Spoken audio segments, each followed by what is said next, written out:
पिशीमा, आप बड़ी हैं, एक बात कहूँ तो बुरा मत मानिएगा।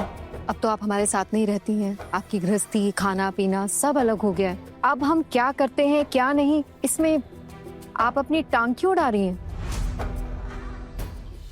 देख रहे हैं आप सब लोग, ये हमारी बड़ी बहू जिसके मुंह से कभी आवाज नहीं निकलती थी, आज देखो हमारे मुंह पर जवाब दे रही है।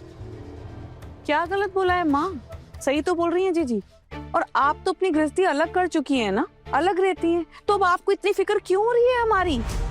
और रही बात मामी माँ की खुद की अपनी सोच है और वो समझती हैं अच्छे से कि घर का मंगल अमंगल क्या होता है, तो आप परेशान मत होइए। तेरी बड़ी मम्मी का ना दिमाग खराब हो गया है, लेकिन हमारा दिमाग अच्छे से चल रहा है। हम भी इसी घर में रहते हैं, हमारा बुरा भला इसी घर से जुड़ा हुआ है। चूल्हा अलग हो गया तो क्या हुआ, घर तो एक ही है ना, ये बात याद रखना तू। पिशीमुनी, मुझे नहीं पता था, इसीलिए मैं आग के सामने बैठ गई थी। अब देखिए मैं बिल्कुल दूर हट गई हूँ। अब ये सब बातें छोड़ दीजिए ना।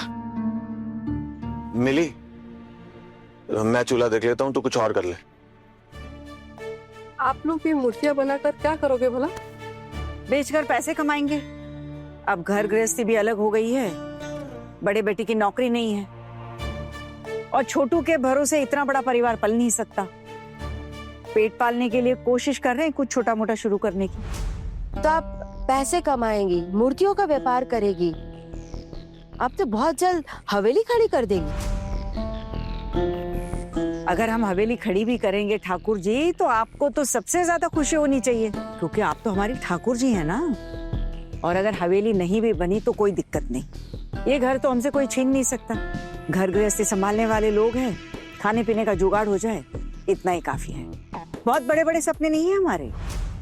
माँ, हमें दूसरों की बात सुनने की ना कोई जरूरत नहीं है, क्योंकि लोग तो चाहते हैं कि हम अपने मकसद में कामयाब ना हो पाए। इधर उधर की बातें करके ये हमें डिस्ट्रैक्ट करना चाहते, डिस्टर्ब करना चाहते। यही तो इनकी चाल है। हमें इनको इनकी चाल में कामयाब नहीं होने देना है, चाहे कुछ भी हो जाए। देख रहे हैं सब, कैसी तीखी जुबान है इस लड़की की। सारी मुसीबतों की जड़ ये लड़की ही है।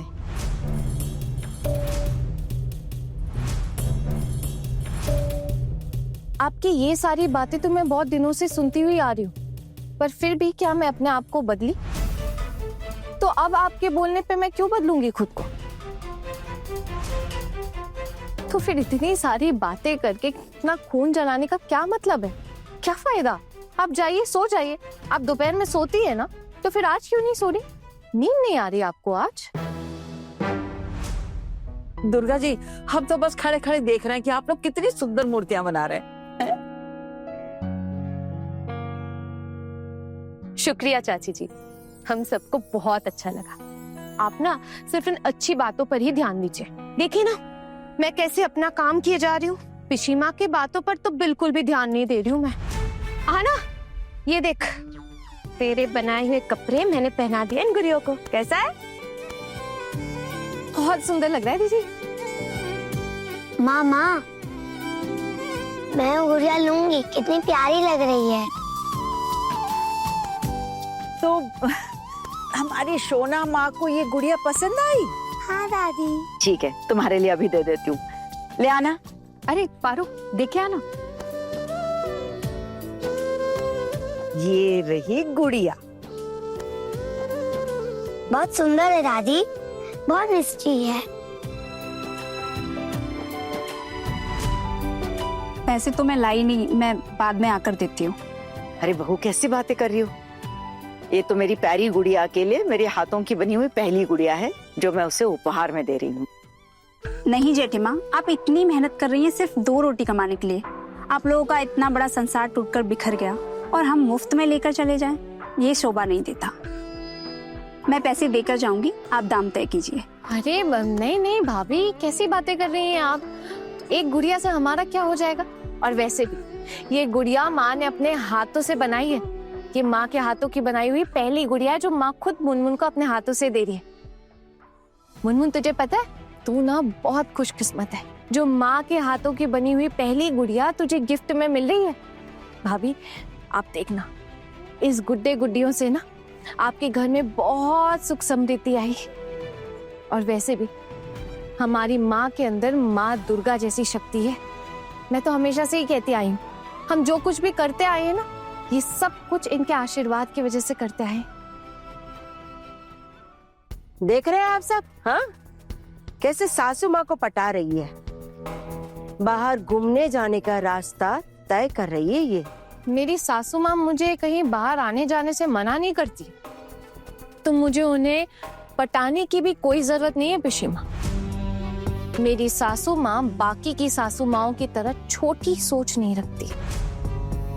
और वैसे भी पिशी माँ, हमें तो बाहर जाना ही पड़ेगा ना, वरना ये मूर्ति हम लोग बेचेंगे कैसे? तो आप लोग क्या खुद घूम घूम कर बेचोगे? नहीं नहीं काकी माँ, शायद घूमने की जरूरत ना पड़े, कोई ना कोई उपाय निकल ही आएगा। मेरे पति ने मेरी और मेरी बेटी की जिम्मेदारी उठाने से मना कर दिया है, लेकिन आना कहती है कि घर के जो बच्चे हैं, मिष्टी मिठाई चोम इन सब की पढ़ाई रुकनी नहीं चाहिए। ना पेट पालने के लिए, घर का खर्चा चलाने के लिए, बच्चों की पढ़ाई का खर्चा पूरा करने के लिए जो पन पड़ेगा मैं करूंगी। उसके लिए मैं भी घूम घूम कर गुड्डे गुड़िया बेचूंगी, इसमें कैसी शर्म। और कोई भी काम छोटा है बड़ा नहीं होता। वैसे अभी हम ये सब नहीं सोच रहे हैं। मैं हूं ना, मैं खुद दुकानों में जा जाकर सप्लाई करूंगा, और जरूरत पड़ी ना तो ये जो गुड्डे गुड्डियां ना, इनको टोकरी में भरकर अपने सर पर उठा कर ना खुद बेचने जाऊंगा। अरे आदमी हूँ, काम करने में भला शर्म कैसी? और माँ की और इन बहुओं की बनाई हुई इतनी सुंदर सुंदर मूर्तें बेचने में मुझे क्या अर्ज है? खौखौन, मैं तो सोच रही हूँ कि उड़द के दाल की बाड़ी, वो पापड़ और फिर नारियल नारू घी, ये सब भी बनाकर बेच देंगे। मेरे हाथ का घी लोगों को बहुत पसंद आता है। अरे वाह माँ, ये तो बहुत ही अच्छा आइडिया है। इससे तो हमारा छोटा सा लघु उद्योग शुरू हो जाएगा। अगर शरीर ने साथ दिया तो देखना दुर्गा अपने इन 2 हाथों से क्या क्या बना सकती है।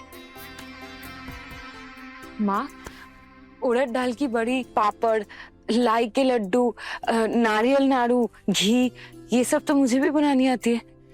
जब तक मैं यहाँ हूँ, ये सब बनाने में मैं भी आपकी मदद करूंगी। कुछ दिनों के लिए मतलब? फिर क्या तुम वापस चली जाओगी मिली? हाँ काकी माँ, उनके श्राद्ध का काम खत्म होते ही मैं वापस लौट जाऊंगी।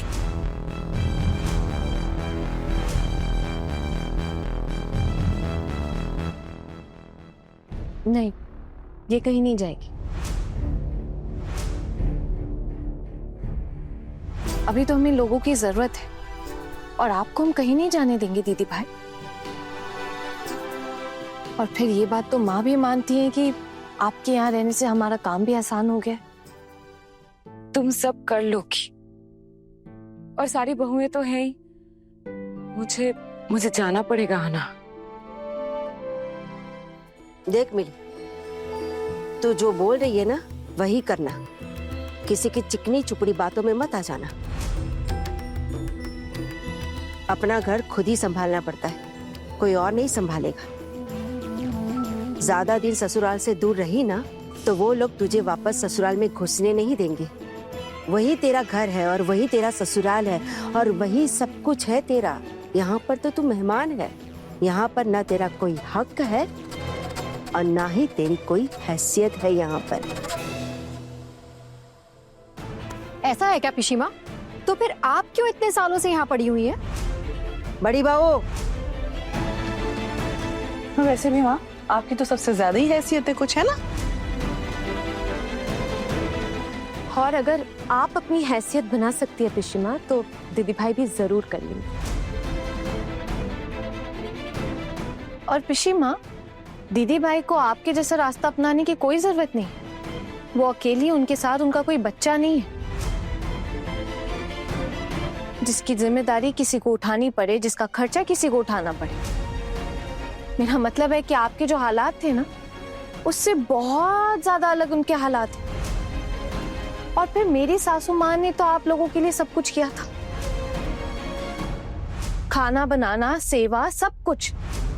और फिर मेरे स्वर्गवासी ससुर जी, उन्होंने भी तो आपके बेटे के पढ़ाई लिखाई का खर्चा उठाया था। और सिर्फ यही नहीं, हमारे पूरे परिवार ने आप लोगों का पूरा खर्चा उठाया। तो देखा जाए तो अब अगर आप यहाँ रह रही हैं तो ये मेरी सासू माँ की मर्जी की वजह से रह रही हैं इस घर में। इस घर पे तो आपका कोई हक है नहीं।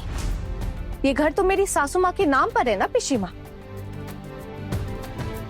और अब जब आप बिना किसी हक के इस घर में रह रही हैं, फिर दीदी भाई जो इस घर की असली हकदार है, जिनका असलियत में इस घर में हक है, वो क्यों नहीं रह सकती हैं?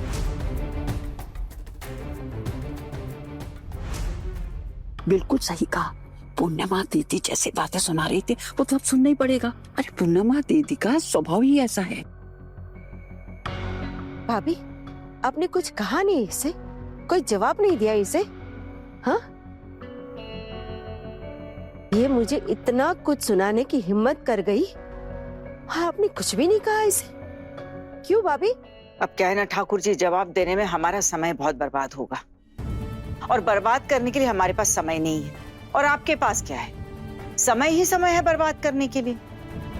मैं कहती हूँ कि आप अभी यहाँ से चले जाइए। दोपहर में सोने तक का समय नहीं है अब हमारे पास। आप अगर पेट पालना है तो ऐसे बिस्तर पर पड़े नहीं रह सकते ना। आप तो दोपहर में आराम से सो भी सकती हैं। तो अच्छा होगा आप अपना समय ना बर्बाद करें। चले जाए यहाँ से, हमें काम करने दीजिए और यहाँ ऐसे सर पर आकर ना भिनभिनाइए मत। देख रहे हैं आप सब, इन लोगों का चाल चलन हमारी तरफ कैसा है, इसीलिए हमने इनसे रिश्ता तोड़ दिया है। जब ये रिश्ता टूट ही गया है पिशी माँ, तो आप क्यों हमारे लिए इतना चिंता कर रही हैं? देखिए, हमें ना अभी बहुत काम है, हमें काम करने दीजिए प्लीज। पिशी मोनी, दोपहर के समय हम थोड़ा काम करना चाहते हैं। आपको जो भी कहना है ना, आप शाम को या कल सुबह आराम से कह लीजिएगा। दादा भाई, अगर इन्हें कुछ कहना भी है तो ये जरूरी थोड़े ना कि हम सुने बैठ के। अगर ये अपने में खुश हैं तो हम भी अपने में खुश हैं। और हम बिल्कुल भी नहीं चाहते कि कोई ना कोई बहाना मारकर हमारे पास बात करने के लिए चली आए। और माँ से तो बिल्कुल भी नहीं। वैसे भी माँ, आपकी ना यहाँ कोई बातें नहीं सुनना चाहता। आप इस घर में रहती है जबकि आपका इस घर पे कोई हक भी नहीं है। ऊपर से जिनका ये अपना घर है उन्हें आप ताने मार रही हैं। बेहतर होगा माँ कि आप चली जाएं। इतनी हिम्मत बढ़ गई है ना तुम लोगों की। देखती हो कि तुम लोग ये काम कैसे पूरा करती हो। ईमानदारी और लगन से लगे रहे ना तो जरूर कामयाब होंगे पिशी में। लेकिन अगर आपकी तरह बेईमानी का रास्ता अपनाएंगे ना तो हमेशा जलन के मारे दूसरों का बुरा ही सोचेंगे।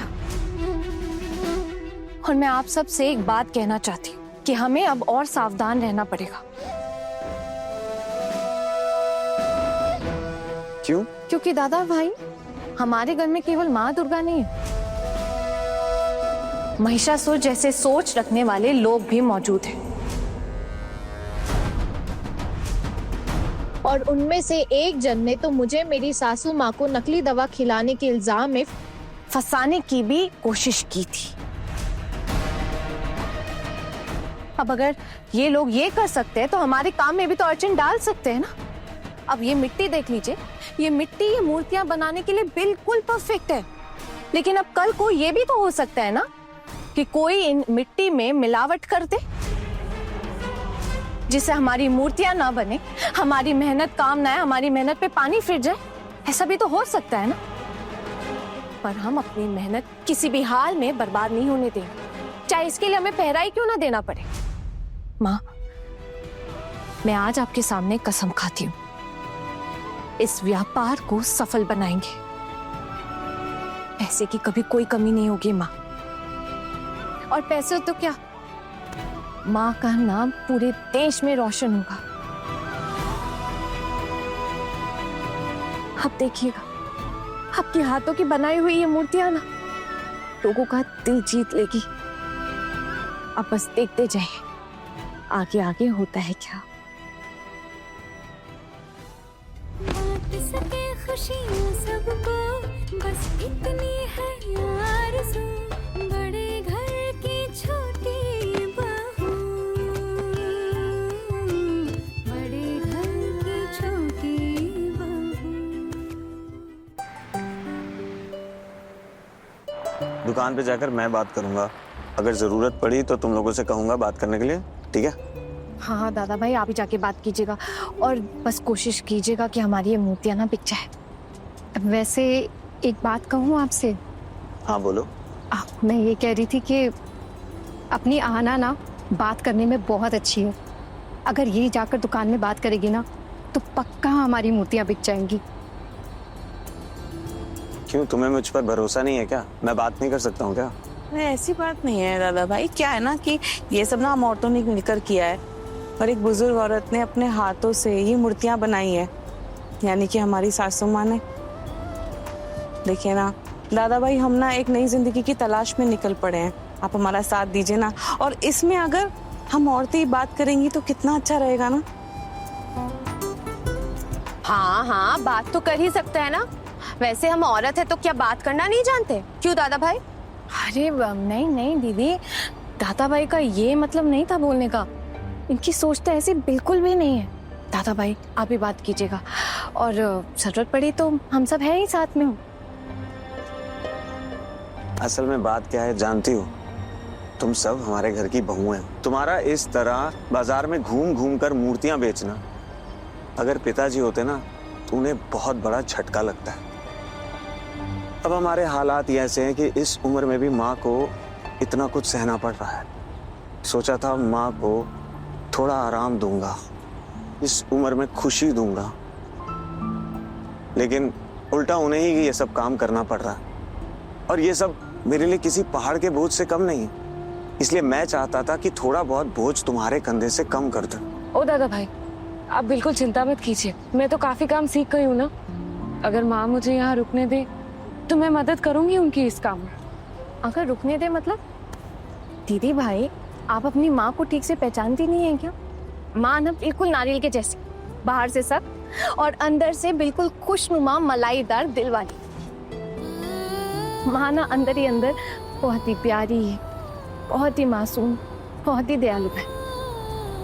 आप ना जब उन्हें पहचान जाओगे ना तब आपको पता चलेगा। मिली, हम तो माँ की बहुएं हैं। माँ ने हमें कितनी बार डांटा है, हमें बातें सुनाई हैं, लेकिन हमने आज तक उनकी कभी किसी भी बात को दिल पे नहीं ली। अरे दिल पे कैसे लेते हैं, हमें तो पता है ना कि मामी माँ के दिल में कितनी ममता है। हाँ हाँ, मैं तो यही सोचती आ रही हूँ। मेरी सासू माँ में थोड़ा सा भी बड़ी माँ का हिस्सा होता ना तो मेरी तो पूरी जिंदगी सुधर जाती।